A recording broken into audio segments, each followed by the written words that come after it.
Between 2012 and 2024, the United States quietly spent $3.4 trillion countering a rival it had spent the previous 2 decades helping build. Not a single shot was fired in direct combat. The entire sum eclipsing the $2.3 trillion spent across 2 decades of war in Afghanistan went toward building the military, technological and industrial architecture needed to contain a China that American engagement had itself created.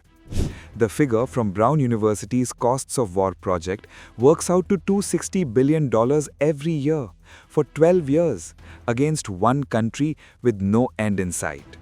Washington has looked at that number and drawn a conclusion that now directly shapes how it deals with India. It will not make the same mistake twice. The trigger has a date and a name. In November 2011, President Barack Obama stood before Australia's parliament and declared, "The United States is a Pacific power and we are here to stay." It was the formal launch of the pivot to Asia and the starting gun for the $3.4 trillion that followed. But the errors Washington is determined not to repeat with India were not military failures. They were commercial and strategic ones, a long sequence of decisions that prioritized business over geopolitics and assumed that economic integration would moderate Beijing's ambitions. After Tiananmen, Washington imposed brief sanctions and then quickly moved on. It backed China's entry into the WTO. It granted permanent normal trade relations with the promise that prosperity would bring liberalization. American firms flooded China with investment and proprietary technology. Beijing took the technology, mandated joint ventures, forced IP transfers, and reverse-engineered everything from solar panels to, and the most pointed example, an F-35-inspired J-20 stealth fighter.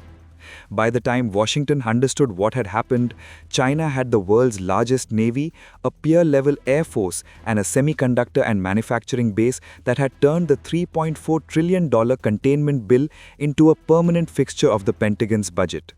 US officials have now stated explicitly that they will not apply the same approach to India.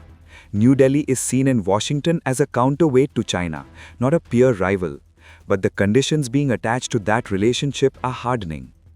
Experts believe Washington will pursue what they are calling managed engagement, tying every significant technology transfer, arms deal, and market access concession to a specific set of demands.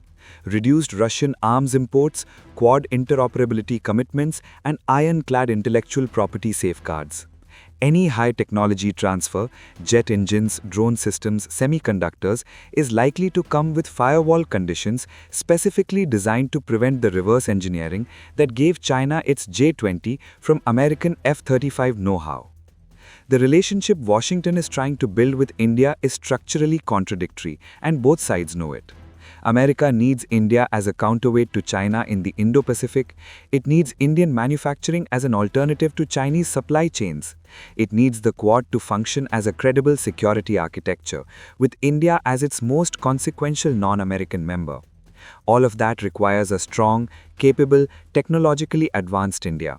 But a strong, capable, technologically advanced India is precisely the kind of country that Washington spent $3.4 trillion trying to contain when it was called China. How that tension resolves will be one of the defining strategic questions of the decade. Washington has made its opening move. New Delhi will have read it clearly.